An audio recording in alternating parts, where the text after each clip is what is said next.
UP PCS prelims में current affair से हर साल लगभग 25 से 30 प्रश्न पूछे जाते हैं। लेकिन सबसे बड़ी गलती क्या होती है? बच्चे करंट अफेयर तो पढ़ते हैं लेकिन उन्हें पता नहीं होता कि क्या पढ़ना है और क्या छोड़ना है। अगर आप यूपी पीसीएस 2026 की तैयारी कर रहे हैं तो अगले 10 मिनट में मैं आपको पूरी करंट अफेयर स्ट्रेटेजी बताने वाली हूँ, जिससे आपका करंट अफेयर सेक्शन काफ़ी मजबूत हो सकता है। दोस्तों, करंट अफेयर कोई अलग सब्जेक्ट नहीं है। ये national, international, economy, reports, schemes, sports, awards और यूपी करंट अफेयर्स का ही मिक्सर है। ठीक है? अगर सही दिशा में तैयारी की जाए तो करंट अफेयर से आने वाले अधिकांश प्रश्न आसानी से किए जा सकते हैं। सबसे पहले समझते हैं कि करंट अफेयर्स इतना इंपॉर्टेंट क्यों है। यूपी पीसीएस में हर साल लगभग 28 प्लस प्रश्न सीधे करंट अफेयर से पूछे जाते हैं। मुख्य रूप से राष्ट्रीय घटनाओं से, अंतर्राष्ट्रीय घटनाओं से, आर्थिक घटनाओं से, Uttar Pradesh current affair, reports और इंडेक्स, गवर्नमेंट स्कीम्स और प्रोग्राम से पूछे जाते हैं। इसलिए हमारा लक्ष्य होना चाहिए कि करंट अफेयर से कम 80% क्वेश्चन सही हो। अब बात करते हैं कि करंट अफेयर पढ़ना कहाँ से है। मैं आपको बहुत ज़्यादा स्रोत नहीं बताऊंगी कि बहुत ज़्यादा रिसोर्सेज के पीछे आप भागे, क्योंकि ज़्यादा रिसोर्सेज ही सबसे बड़ी समस्या बन जाते हैं।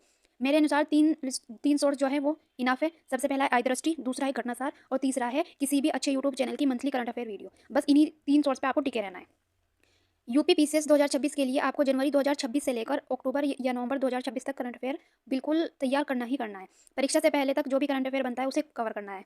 अब सबसे इंपॉर्टेंट पार्ट, करंट अफेयर पढ़ने का सही तरीका क्या है। सबसे पहले पीवाईक्यू एनालिसिस। पहले ये देखिए कि आयोग प्रश्न कहाँ से पूछ रहा है। फिर थीम बेस्ड प्रिपरेशन, सिर्फ फैक्ट मत रटिए, थीम्स को समझिए कि ये थीम कितनी बार रिपीट हुई है। जब आप पीवाईक्यू करेंगे आपको समझ आएगा। मंथली करंट अफेयर पूरा करना है और एमसीक्यू प्रैक्टिस करनी है और रिवीजन करना है। रिवीजन के बिना करंट अफेयर याद नहीं रहता। इंपॉर्टेंट टॉपिक्स देखते हैं। सबसे पहला इंपॉर्टेंट डेज। इंपॉर्टेंट इनसे अक्सर थीम, डेट, क्रोनोलॉजिकल ऑर्डर पूछा जाता है, इसलिए सिर्फ डे का नाम याद रखना ये काफ़ी नहीं है, उसकी थीम भी याद रखनी है। दूसरा है मिलिट्री एक्सरसाइज। ये आयोग का सबसे फेवरेट है। यहाँ से डेट, प्लेस, कौन सी कंट्री पार्टिसिपेट कर रही है, क्रोनोलॉजी और मिलिट्री पार्टिसिपेशन ये सब पूछा जाता है। जब भी कोई एक्सरसाइज पढ़े तो एक टेबल बनाकर पढ़े। थर्ड एक सबमिट एंड कन्वेंशन। यहाँ से अक्सर पूछा जाता है सबमिट कहाँ हुई थी, थीम क्या थी, किसने भाग लिया, इसलिए सबमिट पढ़ते समय तीनों बातें नोट करनी है। फोर्थ है हमारा बुक्स एंड ऑथर्स। नई बुक या उसका लेखक या चर्चित प्रकाशन ये इंपॉर्टेंट होते हैं, इसकी सूची आपको बना के चलनी है। फिर है हमारा economic survey and budget. Current affair का सबसे इंपॉर्टेंट पार्ट यही है। यहाँ से budget, date, important scheme, reports, budget highlights, ये सारा डाटा पूछा जाता है। इस पार्ट को बिल्कुल भी इग्नोर नहीं करना है। फिर अवार्ड्स एंड स्पोर्ट्स। कोई करंट में कोई अवार्ड मिला है, कोई विनर से स्पोर्ट इवेंट हो रहा है, इनके रिकॉर्ड पे भी ध्यान देना है आपको। फिर है पर्सन इन न्यूज़। किसी व्यक्ति को इंपॉर्टेंट कोई अवार्ड मिला है, कोई अपॉइंटमेंट हुई है या किसी की डेथ हुई है, कोई प्रसिद्ध व्यक्ति था उसका निधन हो गया, इन सबसे प्रश्न पूछे जा सकते हैं। फिर देखते हैं UP current affairs. UP PCS में यूपी करंट अफेयर्स इंपॉर्टेंट है। इसमें आपको कहाँ कहाँ पे फोकस करना है। UP schemes, UP budget, government के कोई भी इनिशिएटिव है, इन सब पे फोकस करें।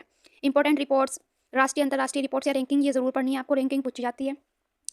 प्रोडक्शन डाटा, इसमें आपको क्या क्या करना है। एग्रीकल्चर का डाटा, इंडस्ट्रियल डाटा, कोई इंडस्ट्रियल प्रोडक्शन, एग्रीकल्चर का जो प्रोडक्शन हुआ है, इन सब का स्टैटिस्टिक्स याद रखना है आपको। इंपॉर्टेंट प्रोग्राम्स एंड फेयर्स, अगर कोई मेले वगैरह जैसे कुंभ हुआ था या कोई भी ऐसा कार्यक्रम चल रहा है वो भी आपको देखना है।